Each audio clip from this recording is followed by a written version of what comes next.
পৃথিবীতে সকল মানুষ কারো না কারো ইবাদত করে। প্রশ্ন করতে পারেন যারা নাস্তিক তারা কারো ইবাদত করে না? আমরা বলবো নাস্তিকরা ইবাদত করে শয়তানের। যারা ইহুদি তারা ইবাদত করে, যারা খ্রিস্টান তারাও ইবাদত করে, যারা মুসলিম তারাও ইবাদত করে, যারা হিন্দু তারাও ইবাদত করে, এমনকি যারা নাস্তিক তারাও ইবাদত করে। তবে তাদের উপাস্য এটা বিভিন্ন পার্থক্য হয়ে যায়। আল্লাহ রাব্বুল আলামিনের উপাসনা করে শুধুমাত্র মুসলিমরা, এজন্য উনি হচ্ছেন আল মাবুদ আল হক, মহান সত্য ইলাহ। ইনি একমাত্র উপাস্য উপযুক্ত ইলাহ, আর বাকিগুলো হচ্ছে গায়রুল্লাহ, আল্লাহ ছাড়া অন্য সকল উপাস্য, এগুলো মিথ্যা ইলাহ। বহুতর উপস্থিতি বলতেছিলাম যে মানুষের অবস্থা হচ্ছে তারা কারো না কারো নিকট ইবাদত করবেই, কারো না কারো নিকট মাথা নত করবেই, কারো না কারোর জন্য বিনয় প্রকাশ করবেই। কারণ ইবাদত অর্থ বিনয় প্রকাশ করা, নিজেকে ছোট করা। আমরা আল্লাহর কাছে ছোট করি নিজেকে সেজদার মাধ্যমে, রুকুর মাধ্যমে, একবারে শান্ত হয়ে সোজা হয়ে দাঁড়িয়ে থেকে আল্লাহর নিকট আমরা নিজেকে নত বলে প্রকাশ করি। তাহলে আপনারা দেখেছেন হিন্দুরা মূর্তির সামনে গিয়ে এভাবে নত হয়। তো এইভাবে প্রত্যেকটি মানুষ কারো না কারো বিধান মানবে, কারো না কারো নিকট নত হবেই হবে। তো আল্লাহ রাব্বুল আলামিন যেহেতু আমাদেরকে নিয়ামত দ্বারা ভরপুর করেছেন, যেহেতু উনি আমাদেরকে নিয়ামত দিয়েছেন, এখন আপনার আমার বিবেক কি বলে কার জন্য আমরা ইবাদত করব? আল্লাহকে ইবাদত করব।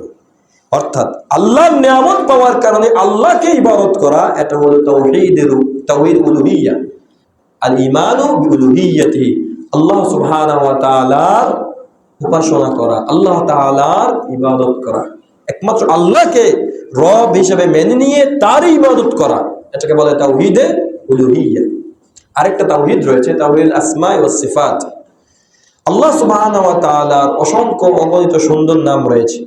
আগের হাদিসটি বুখারী মুসলিমের, যেখানে নবী সাল্লাল্লাহু আলাইহি ওয়াসাল্লাম বলেছেন আল্লাহ তাআলার 99টি নাম রয়েছে, যে ব্যক্তি এই 99 নাম মুখস্থ করবে সে জান্নাতে যাবে।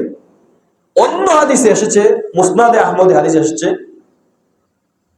নবী সাল্লাল্লাহু আলাইহি ওয়াসাল্লাম বলেছেন আল্লাহুম্মা ইন্নী আবদুক ওয়া বিনু আবদিক ওয়া বিনু আমাতিক নাসিয়াতি বিয়াদিক মাদিন ফি হুকমুক আদলুন ফি কাদাউক আসআলুকা বিকুল্লি ইসমিন হুয়া লাকা সাম্মাইতা বি নাফসাক। হে আল্লাহ, আপনার নিকট আমি চাচ্ছি এমন সকল নামের ওসিলা করে যেগুলো আপনি নিজের জন্য আপনি নামকরণ করেছেন।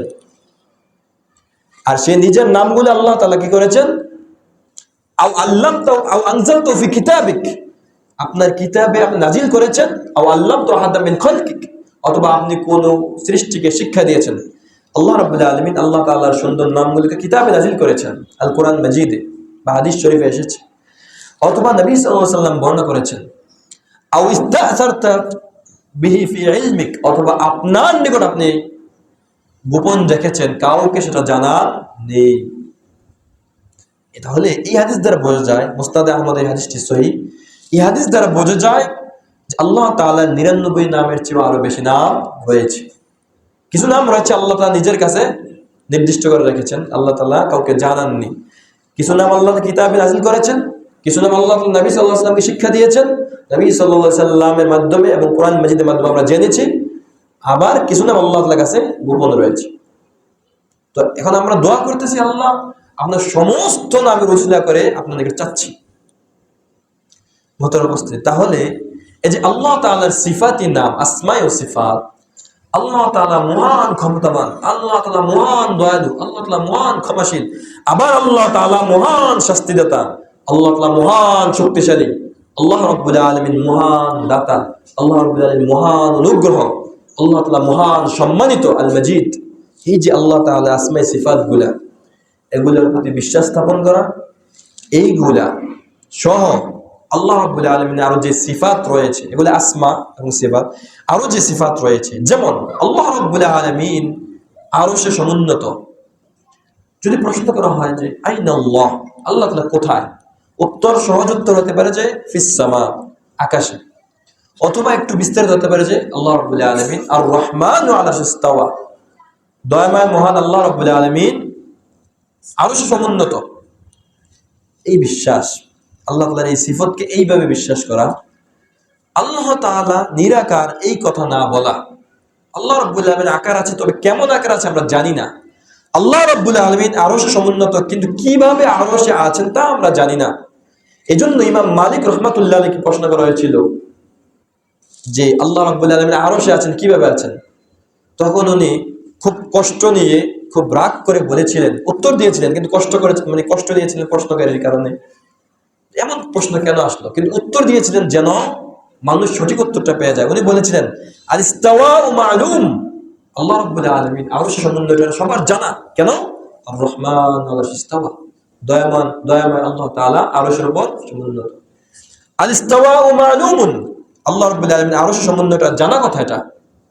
ওয়াল কাইফু মাজহুলুন, কিভাবে আছেন আল্লাহ এটা আমরা জানি না। আল্লাহ আমাদেরকে জানাননি, নবী সাল্লাল্লাহু আলাইহি ওয়াসাল্লাম আমাদেরকে বর্ণনা দেননি, অতএব আমরা গবেষণা করতে যাব না।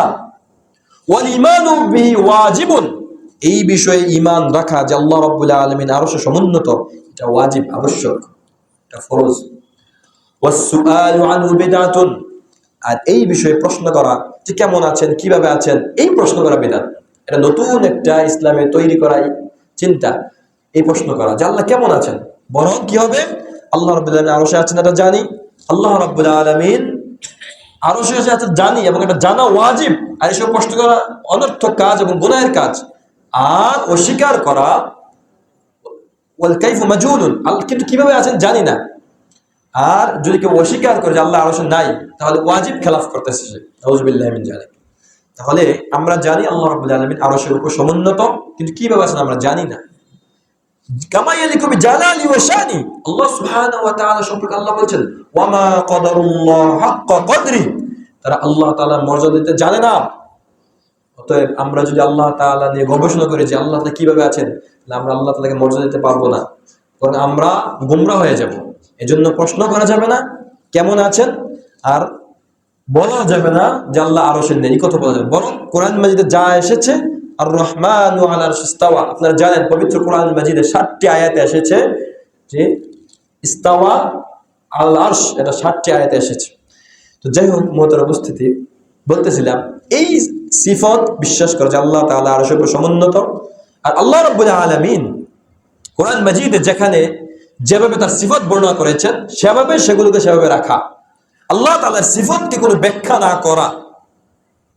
আল্লাহ রাব্বুল আলামিন বলেন তাবারাকাল্লাযী বিয়াদিহিল মুলক, মহা বরকতময় পবিত্র সত্তা সেই রব্বুল আলামিন যার হাতে সমগ্র মালিকানা, মহান মালিকানা, একচ্ছত্র মালিকানা আল্লাহ তাআলার হাতে। বাস এতটুকু। হাত দ্বারা কি এই হাত বা কি এই ব্যাখ্যা করা এটা ঠিক না। আয়াতে অর্থ এসেছে হাত, বাস আমরা হাত বুঝি, হাত আমাদের জানা, বাস এতটুকু। কিন্তু কেমন হাত, কিভাবে, তা আমরা জানি না। বরং এটা আমাদের বিশ্বাস এইরূপ যে কামা ইয়ালিকু বিজালালি ওয়া শানিহি, আল্লাহ তাআলার জন্য যেমন হওয়া দরকার হাত, এটা আল্লাহ তাআলা ভালো জানেন, বাস এতটুকু। মুহতারাম উপস্থিতি, তাহলে আসমায়ে সিফাত এর প্রতি বিশ্বাস স্থাপন করা, আল্লাহ তাআলার প্রতি বিশ্বাস 4টা বিষয়কে অন্তর্ভুক্ত করে। আল্লাহ রাব্বুল আলামিনের অস্তিত্বে বিশ্বাস করা, আল্লাহ রাব্বুল আলামিন আছেন, আল্লাহ রাব্বুল আলামিন মহান অধিপতি, সবকিছু দান করেছেন, সবকিছু তিনি সৃষ্টি করেছেন, সকলের সৃষ্টিকর্তা, রিজিক দাতা, এই বিশ্বাস পালন, এই বিশ্বাস অন্তরে লালন করা, এটা তাওহীদে রুবুবিয়্যাহ। তাহলে তাওহীদে উলুহিয়্যাহ কি? যেহেতু উনি সবকিছু দিয়েছেন, অতএব ইবাদত পাওয়ার যোগ্য উনি, আল্লাহ তাআলারই একমাত্র ইবাদত করা, অন্য কারো ইবাদত না করা, এটা হচ্ছে তাওহীদ আল উলুহিয়্যাহ। এটাকে আবার বলা হয় যে, অন্য ক্ষেত্রে বলা হয় যে তাওহীদুল ইবাদা, ইবাদতের ক্ষেত্রে আল্লাহকে এক বলে স্বীকার করা এবং ইবাদত করা। আর চতুর্থ হচ্ছে তাওহীদ আসমা ওয়া সিফাত। আবার বলছি আপনাদের যেন স্মৃতিতে চলে আসে, আল্লাহর অস্তিত্বে বিশ্বাস করা, আল্লাহ তাআলা মহান ক্ষমতাবান, সবকিছু সৃষ্টিকারী, এটা বিশ্বাস করা, আল্লাহ তাআলা একমাত্র ইবাদত পাওয়ার যোগ্য, এটা বিশ্বাস করা এবং ইবাদত করা। আর আল্লাহ রাব্বুল আলামিনের অসংখ্য অগণিত সুন্দর নাম রয়েছে, যেভাবে রয়েছে সেগুলোকে কোনরূপ তাহরিফ, কোনরূপ তাতিল, ব্যাখ্যা ছাড়া, কোনরূপ বিচ্যুতি ঘটানো ছাড়া, যেভাবে এসেছে তাবির ছাড়া, কোনরূপ সাদৃশ্য দেওয়া ছাড়া, যেভাবে আল্লাহ তাআলার সিফতগুলো এসেছে কোরআন মাজিদ এবং হাদিসে, সেভাবে সেগুলোকে স্বাভাবিকভাবে বিশ্বাস করা, সেটাকে বলা হয় আসমা ওয়া সিফাত। এই 4টা বিষয়ে বিশ্বাস স্থাপন করলে বলা হচ্ছে যে সে ব্যক্তি আল্লাহ তাআলার প্রতি বিশ্বাস স্থাপন করেছে। এখন একটু যোগ করতে